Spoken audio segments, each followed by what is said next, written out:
सब कुछ बताने वाला नेता देश में हो रहे हालिया विधानसभा चुनाव में से सबसे बड़े चुनाव में गायब। राहुल गांधी अभी तक गायब रहे। अब सुनने में आ रहा है कि तेजस्वी यादव के साथ में चुनाव प्रचार करेंगे।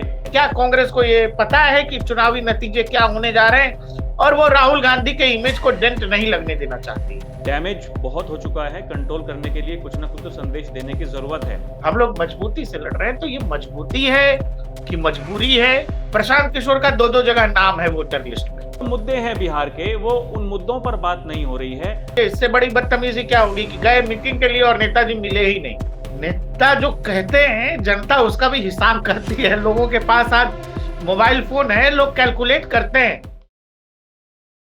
दर्शकों नमस्कार, डीएनपी इंडिया में आपका स्वागत है। मैं हूं आपके साथ राहुल चौधरी। बिहार में चुनाव है, सड़कों पर घमासान है। दर्शकों, महागठबंधन जिसमें यह तय किया गया कि तेजस्वी यादव उसके मुख्यमंत्री होंगे अगर महागठबंधन चुनाव जीत जाता है तो। लेकिन राहुल गांधी जो कांग्रेस पार्टी के सबसे बड़े नेता, विपक्ष में प्रतिपक्ष के नेता, कहां है? महागठबंधन अपना चुनाव प्रचार शुरू कर चुका है दर्शकों, लेकिन राहुल गांधी अभी तक बिहार की धरती से गायब दिखाई दे रहे हैं। अब खबरें हैं कि जैसे ही महागठबंधन अपना घोषणा पत्र जारी करेगा उसके बाद में राहुल गांधी तेजस्वी यादव के साथ में चुनाव प्रचार करेंगे। यानी ये बिछड़े हुए दो भाइयों की जोड़ी एक बार फिर से मिलने वाली है। वो जोड़ी जो बिहार में वोटर अधिकार यात्रा के समय हमें दिखाई दी थी, उसके बाद में तेजस्वी यादव खुद बिहार अधिकार यात्रा निकालने के लिए निकल पड़े थे। तब से लेकर के अब तक राहुल गांधी विदेश 20 दिन तक रह करके आए, बाद में पता चला शिमला चले गए, लेकिन बिहार अभी तक उनको ढूंढ रहा है। घोषणा पत्र महागठबंधन का जारी होगा, उसमें भी राहुल गांधी शामिल नहीं होंगे। जिस दिन प्रेस कॉन्फ्रेंस करते हुए तेजस्वी यादव को मुख्यमंत्री का चेहरा घोषित किया था, उस दिन भी राहुल गांधी वहां से नदारद रहे। ये कह सकता हूं खड़गे साहब, राहुल गांधी जी और तमाम जो साथी बैठे हमारे, इन सब की राय लेकर के हम लोगों ने तय किया है इस चुनाव में अगले मुख्यमंत्री के चेहरे के रूप में तेजस्वी यादव जी को हम लोग सपोर्ट करते हैं। अब राहुल गांधी तेजस्वी यादव के साथ में आकर के फिर से वही अभियान चलाएंगे और बिहार की जनता उनके बारे में क्या सोच रही है, क्या कहेगी और कांग्रेस की क्या स्थिति है बिहार में, महागठबंधन की क्या स्थिति है बिहार में, क्योंकि एक फ्रेंडली फाइट भी उनके बीच में आपस में देखने को मिल रही है। देखिए, जीत के अपने अपने दावे किए जा रहे हैं। कौन जीतेगा कौन हारेगा ये तो हमें 14 तारीख को पता चल जाएगा, लेकिन उससे पहले सियासत एकदम हाई है। मेरे सहयोगी प्रकाश है मेरे साथ। प्रकाश भाई, राहुल गांधी अभी तक गायब रहे। अब सुनने में आ रहा है कि तेजस्वी यादव के साथ में चुनाव प्रचार करेंगे 1-2 दिनों में।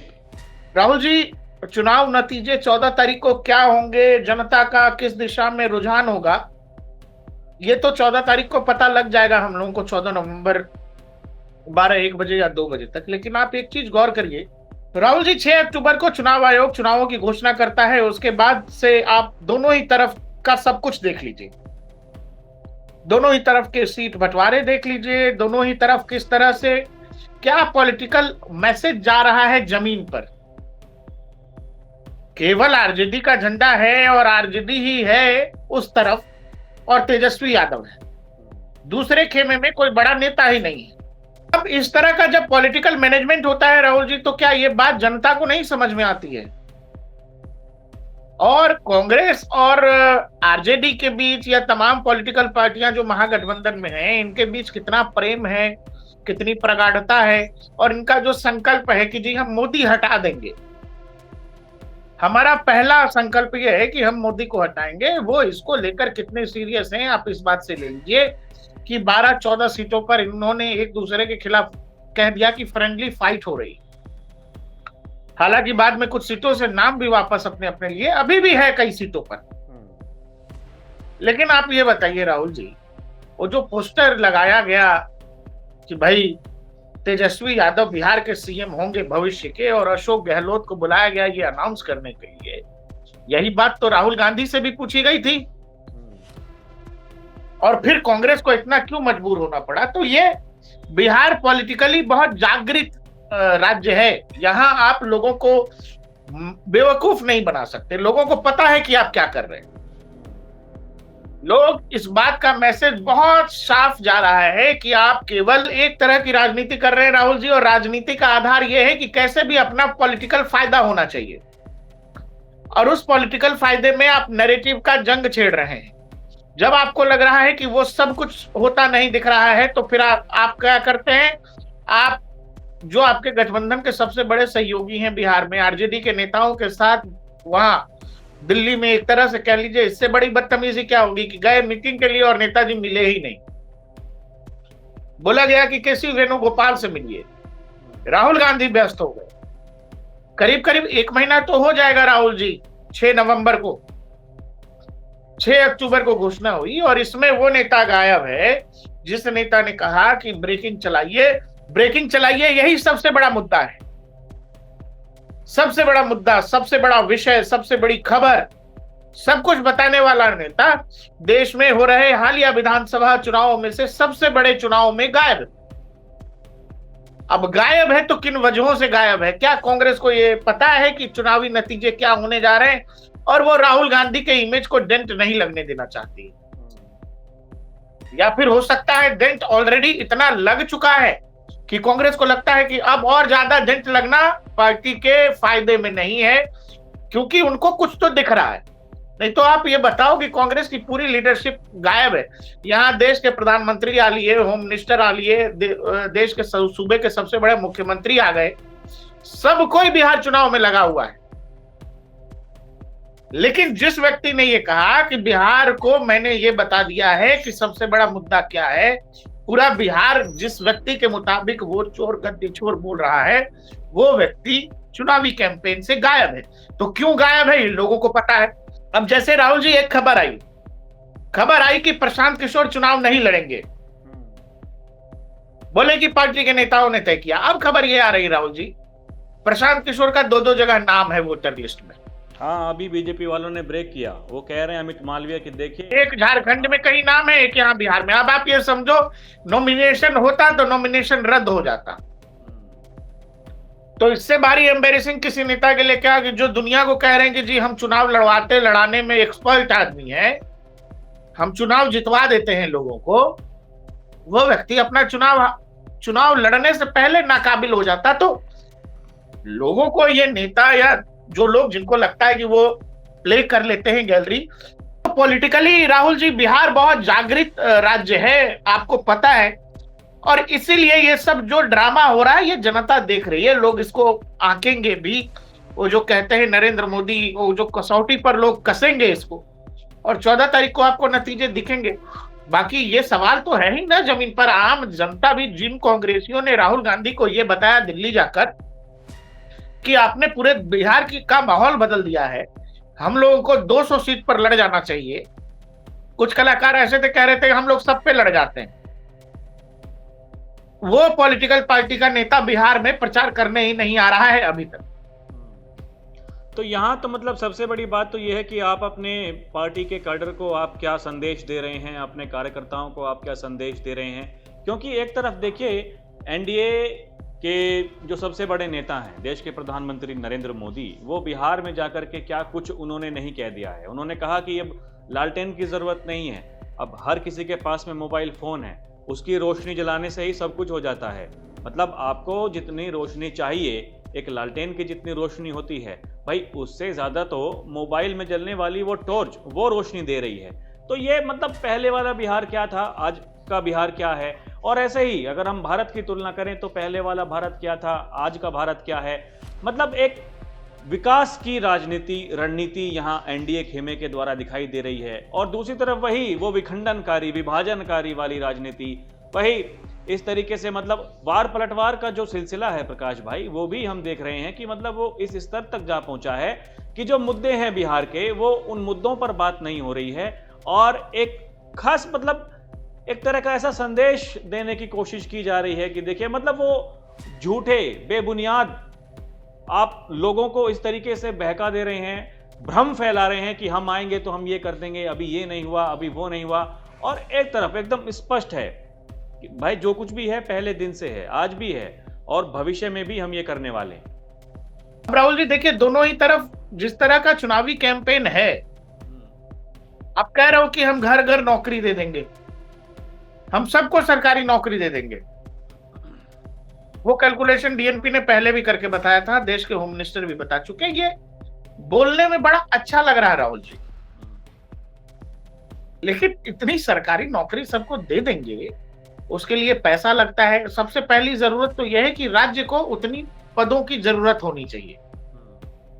राज्य में अभी मौजूदा समय में करीब करीब 20 लाख के आसपास सरकारी नौकरी है।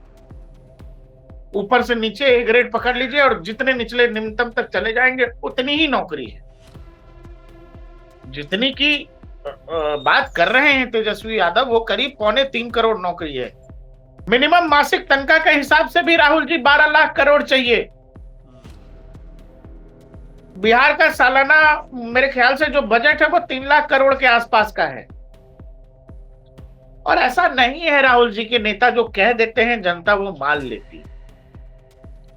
नेता जो कहते हैं जनता उसका भी हिसाब करती है। लोगों के पास आज मोबाइल फोन है, लोग कैलकुलेट करते हैं कि कह रहे हैं कि हर आदमी को नौकरी दे देंगे हर परिवार से, तो लोग निकालते हैं कि भाई बिहार की आबादी कितनी है, फिर लोग उसको डिवाइड करते हैं कि परिवार होगा तो कितना परिवार होगा। ये अपने आप में सोचने समझने और मतलब जिसके पास भी सामान्य मानसिक समझ होगी वो ये समझ सकेगा कि इस बात में कितनी सच्चाई है या इस बात के पीछे का सच क्या है।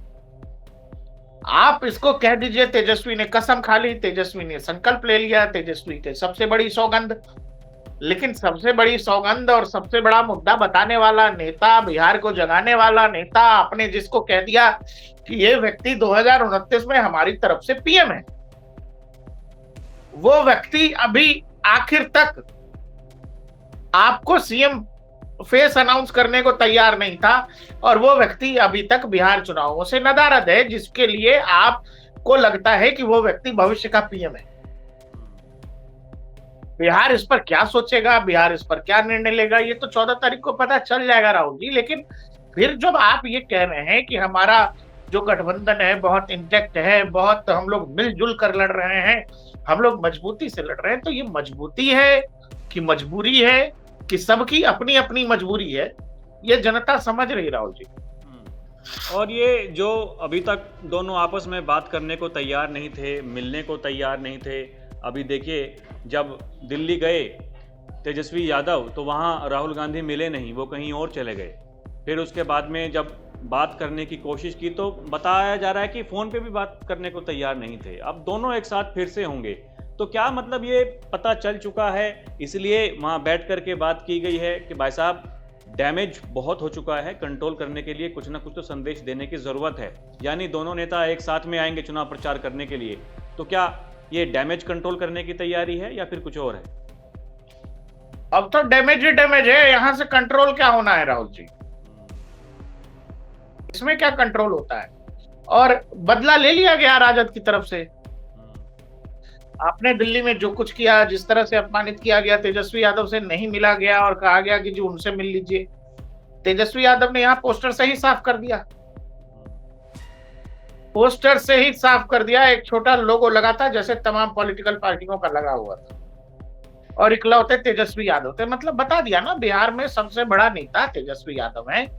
राहुल गांधी के लिए उस गठबंधन में फिलहाल कोई जगह नहीं है। आप हैं, आइए, मिलिए, जुलिए, बातचीत करिए, घूमिए, लेकिन उस गठबंधन के हिसाब से बिहार आपको नेता नहीं मानता है। ये खुद महागठबंधन के लोग कह रहे हैं और वो पोस्टर कह रहा है।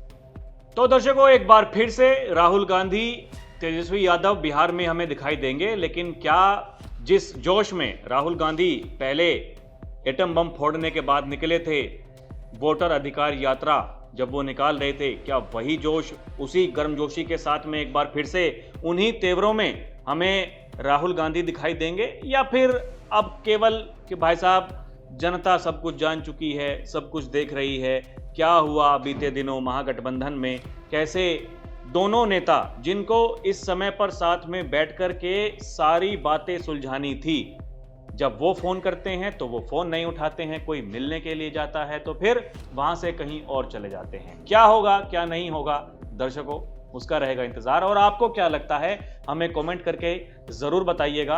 अभी के लिए इतना ही। आप देखते रहें डीएनपी इंडिया, हर खबर भरोसे के साथ। नमस्कार, जय हिंद।